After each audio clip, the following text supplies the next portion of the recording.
Bimbingan konseling merupakan suatu komponen yang penting dalam pendidikan karena keberadaannya sangat dibutuhkan, terutama dalam membantu menyelesaikan keresahan-keresahan siswa dalam menyelesaikan masalah dan mengembangkan kepribadiannya.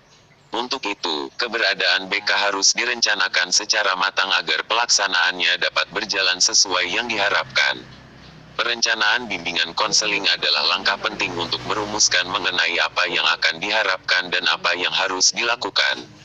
Perencanaan ini harus dilakukan secara matang mulai dari program yang akan dilaksanakan hingga disusun secara matang dan sistematis hingga evaluasi programnya. Maka berikut ini adalah langkah-langkah yang dilakukan dalam menyusun program bimbingan konseling di sekolah maupun madrasah.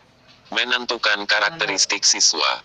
Penentuan karakteristik siswa merupakan hal yang sangat penting karena layanan bimbingan konseling diadakan adalah untuk membantu siswa. Jadi layanan tersebut harus disesuaikan dengan karakteristik siswa. Penyusunan program. Setelah identifikasi karakteristik siswa barulah dapat dilakukan penyusunan program yang meliputi identifikasi kebutuhan.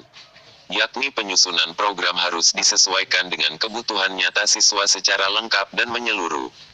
Penyusunan rencana kegiatan yakni bentuk kegiatan yang seperti apa saja yang akan dilakukan, pelaksanaan kegiatan yang telah disusun serta penilaian kegiatan agar dapat dijadikan feedback dalam kegiatan layanan berikutnya.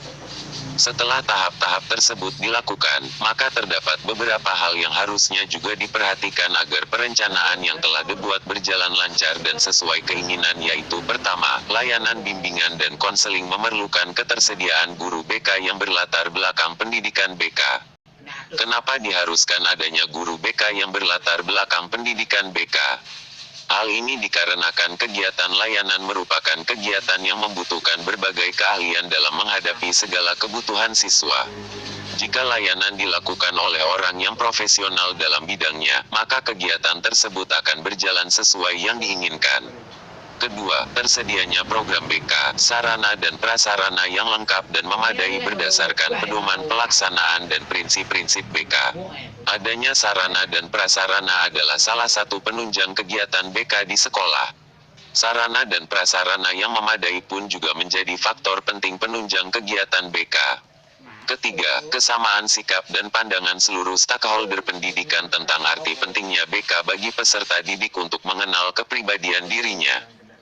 Karena kegiatan BK di sekolah bukan hanya dilakukan oleh guru BK saja namun juga dilakukan oleh kepala sekolah, guru kelas ataupun guru mata pelajaran, koordinator BK, orang tua serta pihak-pihak lain yang bekerja sama, maka akan lebih baik jika mereka juga mengetahui seberapa pentingnya program BK dilaksanakan dan tujuan dari program BK itu sendiri agar dapat memperoleh dukungan yang kuat dalam memperlancar kegiatan bimbingan ini. Hal berikutnya yang harus diperhatikan adalah perencanaan program bimbingan sesuai dengan waktu pelaksanaan program BK.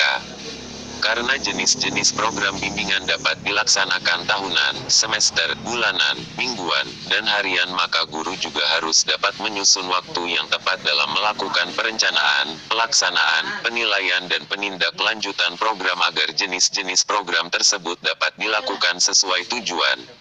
Dengan pertimbangan kapan dan di mana jenis kegiatan konseling itu dapat dilakukan dengan tidak mengurangi dan mengganggu kegiatan belajar siswa sedikit pun. Dengan demikian, jika semua tahap-tahap, hal-hal urgen yang dibutuhkan serta kerjasama dalam kegiatan telah dipertimbangkan dan dilakukan, maka tujuan dari perencanaan layanan bimbingan dan konseling dapat tercapai secara efektif dan efisien.